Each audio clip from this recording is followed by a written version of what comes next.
دنیا کے پیپر اور پرچوں کے لیے ہم اتنی محنتیں کرتے ہیں، خود کے معاملات میں خود کو ہٹا کر علیحدہ تنہا بیٹھ کے گھر ملنے بھی جاؤ نا تو ماں رشتہ داروں کہتی ہے بیٹا جنید کے کمرے میں نہ جانا، وہ تو تیاری کر رہا ہے، اس کے پیپر ہے، بیٹا آپ میری جوہریہ بیٹی کو ڈسٹرب نہ کرنا، بعد میں آپ کو اسے تکلیف نہ دینا، وہ تو تیاری کر رہی ہے، اس کا تو کل بہت مشکل پیپر ہے۔ اچھا دنیا کا پیپر ہو تو اس کی تیاری، اور آخرت کے پیپر کے میں کوئی تیاری نہیں ہے۔ آخرت کے اوپر جو کہے نا تو بندے نے آخرت اللہ پہ چھوڑی ہوئی ہے۔ آج کل کسی کو دین کی بات سمجھاؤ تو لوگ ہمیں کہتے ہیں مولانا اللہ غفور الرحیم نہیں ہے، اللہ غفور الرحیم نہیں ہے۔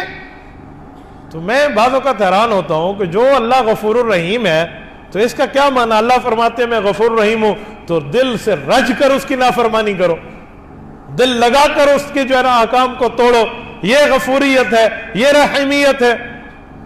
یار اللہ غفور الرحیم ہے، لیکن اسی غفور الرحیم نے فرمایا فاستبقوا الخیرات، اسی غفور الرحیم نے ہمیں نماز، روزے، حج، زکوٰۃ، اذان، نکاح، طلاق، غمی، خوشی، یہ تمام احکام بتائے ہیں کہ ایک ایک کی حدود قائم ہے۔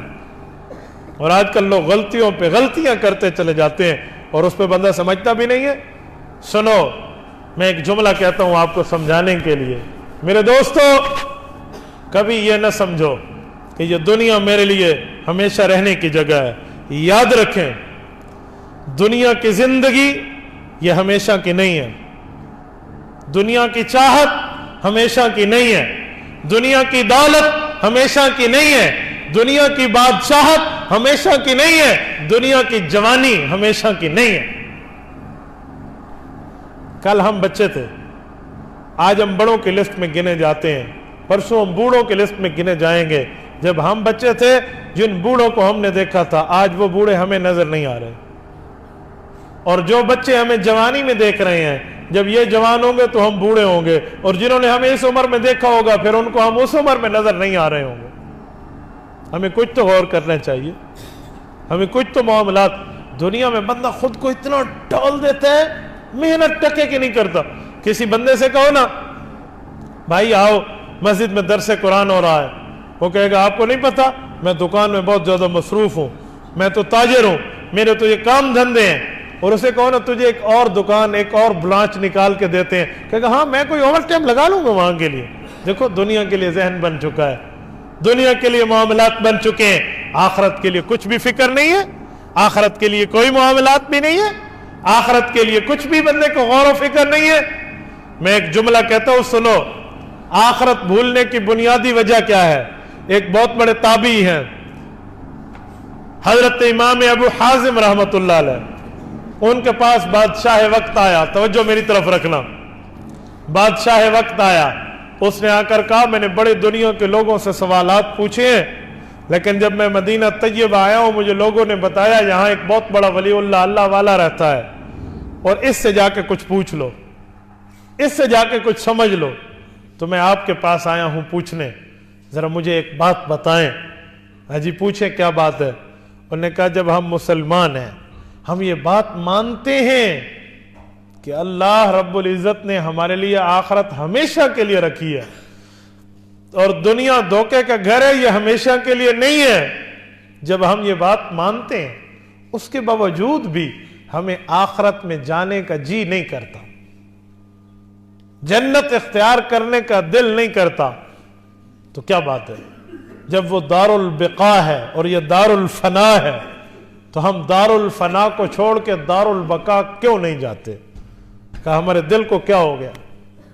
تو انہوں نے کہا کہ میں اگر ایک سوال کروں تو آپ مجھے اس کا جواب دینا پسند کریں گے؟ انہوں نے کہا جی حضرت پوچھئے۔ انہوں نے کہا بادشاہ سلامت اگر آپ کے دو گھر ہوں، ایک گھر شہر میں ہو ایک گھر دیہات میں ہو، جو شہر میں ہو اس کو آپ چونا کریں، پینٹ لگائیں، خوبصورت کریں، واہ لش پش گھر ہو، اور جو آپ کا گھر دیہات میں ہو آپ پوچھیں بھی نہیں، وہاں جنوں کا بسیرا ہو، کوئی حال بھی نہ ہو، مکڑی جالا تن دے اور وہاں بندہ جاتے ہی ڈرے، اور آپ کسی جگہ سے تھکے ہوئے آئیں تو کس گھر میں جانا پسند کریں گے؟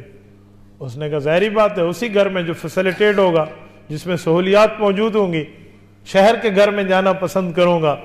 تو انہوں نے کہا کیوں؟ وہ آپ کا گھر نہیں ہے جنگل والا؟ کہا گھر تو میرا ہے، لیکن وہ ویران ہے۔ تو کہا بیٹا یہی بات ہے، دنیا کے گھر پہ ہم نے اتنی محنتیں کی ہیں کہ آخرت کے گھر کو ویران کر دیا ہے، دنیا کے گھر پہ اتنی محنتیں کی ہیں کہ آخرت کے گھر کو برباد کر دیا ہے، دنیا کے گھر پہ اتنی محنتیں کی ہیں کہ آخرت کے گھر کو بالکل نکما قسم کا ہم نے اپنے ذہن میں بنایا ہوا ہے۔ اور جو بندہ محنت کر کے ایک گھر کو اچھا کر لے تو آبادیوں کو چھوڑ کے ویرانیوں کی طرف جانے کا جی اس کا نہیں کرے گا۔ یہی حال آج ہمارا ہے، ہم دنیا کے اوپر سب کچھ لگاتے ہیں، دنیا کے اوپر ایک ایک چیز پر بیٹھے ہیں، آخرت کی ہمیں فکر نہیں ہے۔ کچھ اعمال بندہ اپنے اعمال نامے کے سٹاک میں ایسے رکھے کہ آخرت میں وہ بندے کو فائدہ دے جائے، آخرت میں اس پر فائدہ ہو۔ اگر آخرت میں اس پر فائدہ نہیں ہے پھر کسی کام کی وہ محنت نہیں۔ جن کو جنت کی خوشخبریاں مل چکی تھیں رسول اللہ صلی اللہ علیہ وسلم کی زبان اقدس سے، وہ لوگ آخرت کے لیے اتنے فکر مند رہتے کہ اتنے فکر مند کسی اور چیز کے بارے میں نہ رہتے۔ میں خلفائے اربعہ کی بات پیش کرتا ہوں، حضرات خلفائے راشدین، خلیفہ اول سیدنا ابو بکر صدیق رضی اللہ عنہ، خلیفہ دوم سیدنا فاروق اعظم عمر فاروق رضی اللہ عنہ، خلیفہ چہارم سیدنا عثمان ذو النورین رضی اللہ عنہ، اور خلیفہ چہارم حضرت علی المرتضیٰ رضی اللہ عنہ۔ ان چاروں کو دیکھو، ان کی زندگیاں دیکھو، ان کی دنیا سے محبت کتنی ہے، آخرت سے لگاؤ کتنا ہے۔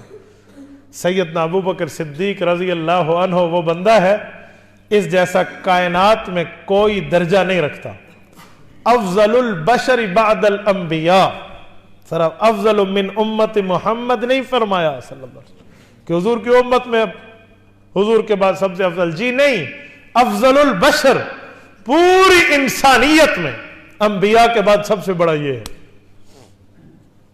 1,24,000 انبیاء ہیں تو 1,24,000 امتیں ہوئی نا۔ ابو بکر وہ ہے جو انبیاء کے بعد 1,24,000 امتوں سے بڑا درجہ رکھتا ہے۔ یہ ابو بکر صدیق ہے جس کی 4 نسلیں صحابی ہیں، مسلمان نہیں، صحابی۔ ابو بکر خود صحابی، ان کے والد ابو قحافہ عثمان بن عامر صحابی، ابو بکر کا بیٹا، ابو بکر کی بیٹیاں عبد الرحمن محمد بن ابی بکر عائشہ اسما رضی اللہ عنہم، یہ صحابیہ، اور صحابی ابو بکر صدیق کا نواسہ عبداللہ بن زبیر صحابی رضی اللہ عنہ۔ 4 نسلیں صحابی جس کی، اس جیسا کہاں سے لائے گا بندہ؟ اس بندے کے لیے کتب میں لکھا ہے رجل حزیج فی یوم القیامہ، ابو بکر صدیق محزون رہتے، غمگین رہتے، حزین رہتے، اللہ آخرت میں میرا کیا بنے گا۔ یہ ابو بکر جو میں یوں کہوں نا کہ زمین پہ چلنے والا یا آسمان کے جبرائیل سے افضل شخصیت ہے تو اس کے لیے دوسری رائے نہیں ہے۔ جس کے سلام آسمان سے عرش سے فرش پر جبرائیل لایا کرتا تھا، جس کے لباس جیسا لباس فرشتوں کو رب پہنا دیا کرتا تھا، جس کو مصلی رسول اللہ نے سونپا اور امام الامت بنا دیا، جیسے مصلی رسالت اللہ نے رسول اللہ کو سونپا اور امام الانبیاء بنا دیا، جو حضور کا مقتدی تھا وہی نبی تھا، ایسے ابو بکر کو حضور نے مصلی امامت دیا اور فرمایا جو امتی بننا چاہتا ہے گویا وہ اس کے پیچھے آ جائے، جس نے ابو بکر کی امامت نہیں مانی وہ امت سے خارج ہوا۔ اتنا بڑا درجہ، اور یہ رجل حزین، غمگین رہتا ہے ہر وقت۔ سیدنا فاروق اعظم رضی اللہ عنہ کے لیے آئیے، جامع ترمذی میں روایت ہے لو کان بعدی نبی لکان عمر، کہ اگر رسول اللہ کے بعد کوئی نبی آنا ہوتا سیدنا عمر فاروق رضی اللہ تعالیٰ عنہ کا سر مبارک اس لائق تھا کہ اس پر نبوت کا تاج رکھا جاتا، کندھے اس قابلیت اور صلاحیت کے مالک تھے کہ ان پر تمغہ نبوت سجائے جاتے۔ یہ عمر فاروق ہے، اس کے لیے کان کثیر البقاء فی یوم القیامہ، قیامت کے بارے میں عمر فاروق زیادہ رونے والے بندے تھے، کثیر البقاء، زیادہ رویا کرتے تھے۔ فاروق اعظم جس کے ایک کوڑے پہ زمین کا زلزلہ رکے، جس کی آواز ساریہ بن زنیم تک ہوائیں لے کر چلے، جس کی چادر سے ہررا کی آگ بجھے، جس کے خط سے دریائے نیل چلا اور قیامت تک چلتا رہے. کان کثیر البقا، وہ اس مسئلے پر زیادہ رونے والے تھے. اللہ کے قرآن کی آیت پیش کرتے فَلْيَضْحَكُوا قَلِيلًا وَلْيَبْكُوا كَثِيرًا، کہ اللہ فرماتے ہیں کہ آپ آخرت کے لیے رونے والے زیادہ بنو، ہنسنے والے کم بنو. آخرت کی اتنی فکر.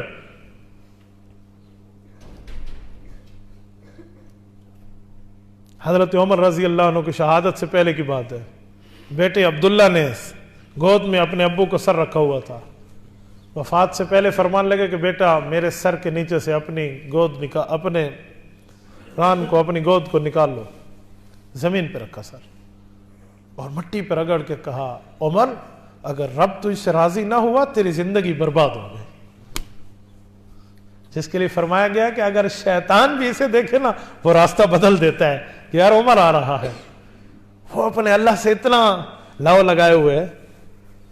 جب امیر المؤمنین بنے تو صحابہ اکرام سے مشورہ کر کے پوچھا کہ شیطان بہت ظالم ہے، کسی موقع پر کہیں مجھے گمراہ کرنے کی کوشش نہ کرے، تو کوئی ایسا جملہ مجھے بتاؤ جو میں اپنے سامنے لکھوا لوں یا اپنی انگوٹھی میں کندھا کرا لوں. جب کوئی مسئلہ ایسے ڈگمگانے والا آئے، کوئی فیصلہ آئے جس پر میرا کوئی جی للچانے لگے، تو میں اس کو دیکھوں اور مجھے اللہ یاد آ جائے اور میں وہ دنیا کی چیز چھوڑ دوں. تو صحابہ کے مشورے سے ایک لفظ لکھا گیا تھا کفا بالموت واعظا، اے عمر موت کو یاد کر لو، یہ بہت بڑی نصیحت ہے. یہ حضرت عمر کے سامنے لفظ لکھا ہوا ہوتا تھا. سیدنا عثمان ذو النورین رضی اللہ عنہ، جامع ترمذی میں حدیث موجود ہے، فرمایا القبر اما روضۃ من ریاض الجنہ او حفرۃ من حفر النیران. اللہ کے رسول صلی اللہ علیہ وسلم کی روایت حضرت ابو سعید خدری، حضرت مالک بن سنان بن وہیب رضی اللہ عنہ بیان فرماتے ہیں. ابو سعید خدری کا اصل نام مالک بن سنان ہے. فرماتے ہیں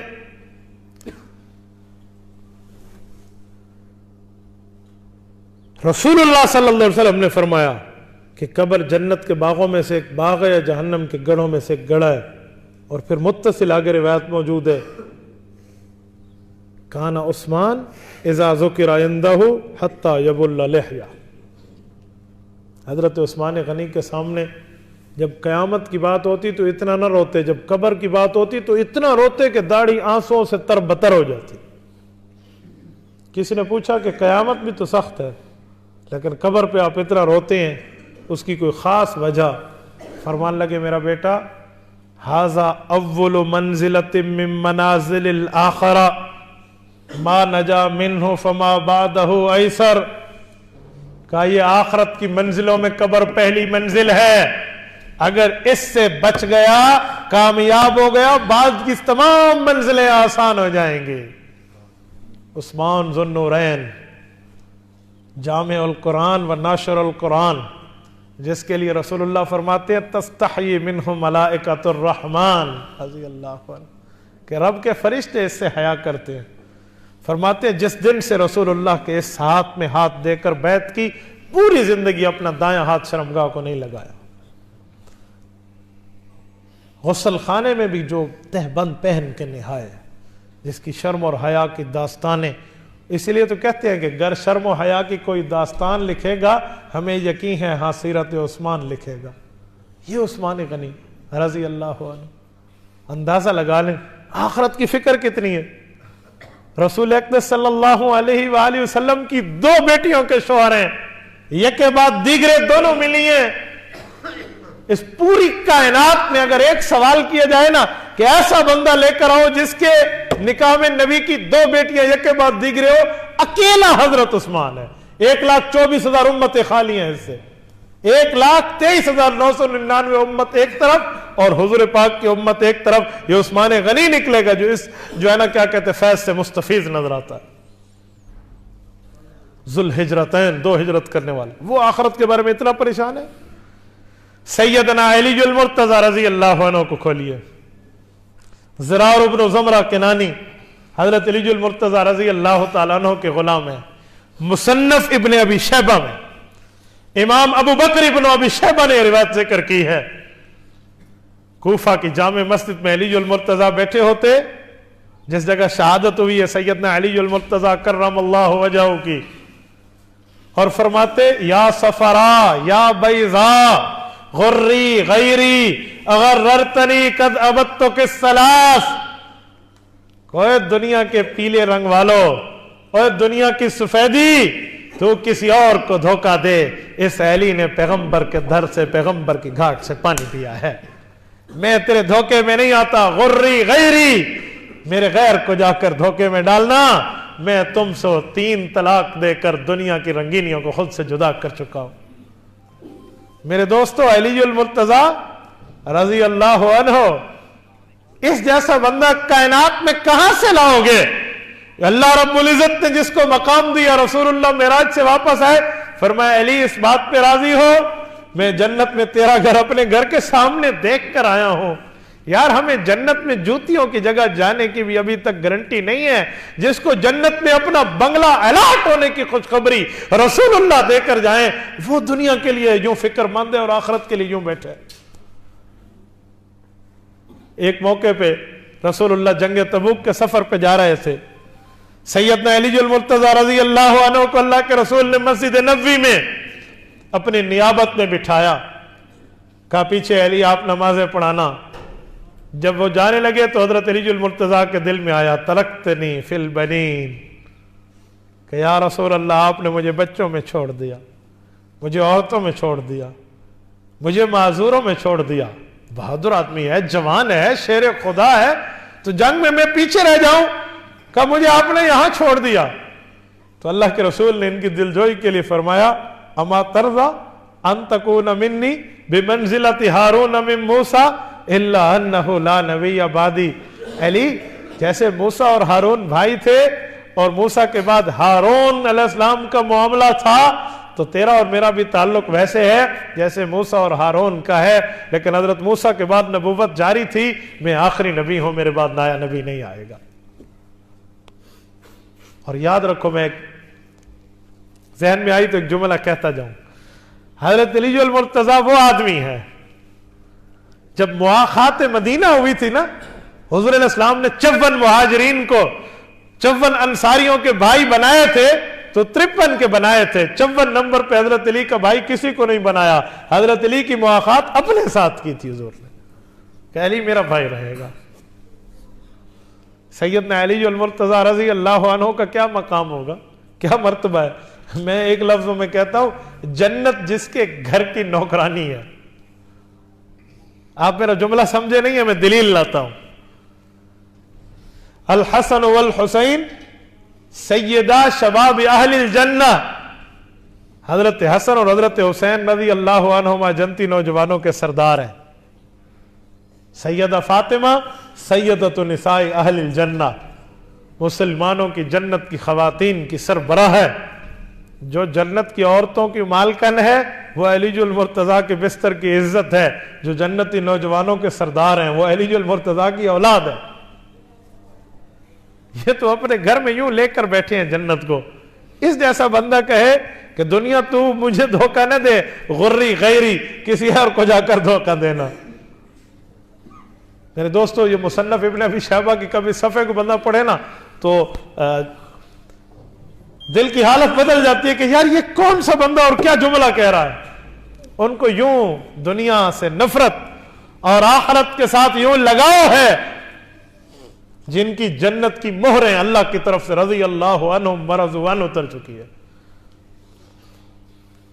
اولئک ہم خیر البریہ، بر سے نکلا ہے نا خشکی، اس خشکی پر جتنی زندگی ان میں سب سے افضل یہ پیغمبر کے صحابہ ہیں، خیر البریہ۔ ان لوگوں کو تو آخرت کی جو فکر تھی۔ امام حسن بصری، خواجہ حسن بصری رحمہ اللہ فرماتے ہیں، حسن بصری بہت بڑی شخصیت ہے، بہت بڑی شخصیت ہے۔ اس کے لیے میں صرف اتنی بات کہتا ہوں، جس نے رسول اقدس صلی اللہ علیہ وسلم کی بیوی کا دودھ پیا ہو تو یہ رسول اللہ کا رضائی بیٹا نہ ہوا؟ سیدہ ام سلمہ رضی اللہ عنہا حضور پاک کی بیوی ہیں۔ ابو سلمہ فوت ہوئے ہیں تو سلمہ بیٹے کے ساتھ لے کر ام سلمہ کا نکاح حضرت رسول اللہ سے ہوتا ہے۔ ام سلمہ کے گھر میں خواجہ حسن بصری کی اماں کام کیا کرتی تھی، یہ چھوٹے تھے، شیر خوار تھے، تو امی کسی کام میں مصروف اور بچہ ماں کے دودھ کے نہ پلانے پر بل بلا کر رویا، ام المؤمنین سیدہ رضی اللہ عنہا نے انہیں دودھ پلایا ہے۔ خواجہ حسن بصری ام المؤمنین کی اولاد بنتے ہیں۔ یہ فرماتے ہیں میں 500 صحابہ کرام سے ملا ہوں، ہر صحابی کو دنیا سے نفرت اور آخرت کا فکر مند پایا۔ 500 صحابہ کا شاگرد ہے، بہت بڑا تابعی ہے امام حسن بصری، تو آخرت کی تو انہیں اتنی یاد ہے، اور ہم آخرت کے بارے میں ذرہ برابر بھی فکر مند نہ ہو۔ میرے دوستو یاد رکھیں، جس کو جتنا بندہ سامنے رکھے گا اس پر اتنی محنت کرے گا۔ آج ہم نے دنیا کو سامنے رکھا، دنیا پر محنتیں چل رہی ہیں، آخرت کو سامنے رکھیں گے، آخرت پر محنتیں کریں گے۔ امام زین العابدین جن کا نام علی ہے، سجاد انہیں کہتے ہیں، کربلا کا غازی ہے، سیدنا حسین ابن علی رضی اللہ عنہ کا جانشین اور فرزند ارجمند ہے، حضرت علی المرتضیٰ کے پوتے ہیں، امام باقر کے والد ہیں۔ امام زین العابدین جا رہے تھے تو کسی خارجی نے ان کے بارے میں ایک نازیبہ کلمہ کہا، انہوں نے خود بھی جواب نہیں دیا، ساتھیوں کو بھی روک دیا، اور اسے کہا کہ کیوں اس کے بارے میں تم پریشان ہوتے ہو؟ اگر میں پل صراط سے امن امان میں گزر گیا کل قیامت کے اندر تو مجھے اس کی گالی کی کوئی پرواہ نہیں ہے، اور اگر پل صراط سے مجھے روک دیا گیا تو میں اس سے زائد بات کا مستحق ہوں۔ وہ تو یوں آخرت کو لیتے تھے، یار یہ پل صراط پہ روکے جائیں گے، یہ ہو سکتا ہے زین العابدین، امام زین العابدین کو روکا جائے گا؟ جس کا والد جنتی نوجوانوں کا سردار ہے، اسے روکا جائے گا؟ لیکن وہ پھر بھی اپنے لیے ایسے فکر مند ہے۔ یہ ہمیں سمجھایا اور بتایا جا رہا ہے، ہمیں کچھ فکر مند کیا جا رہا ہے۔ یاد رکھیں فکر مندی بہت بڑی چیز ہے، بے فکر نہ ہوا کریں، آخرت پر سوچا کریں۔ مسلمانوں کے لیے بہت نعمتیں ہیں، کافروں کے لیے کچھ بھی نہیں ہے۔ مسلمانوں کے لیے بہت وعدے ہیں، کافروں کے لیے کچھ بھی نہیں ہے۔ اللہ رحمان فی الدنیا و رحیم فی الآخرہ وکان بالمؤمنین الرحیمہ۔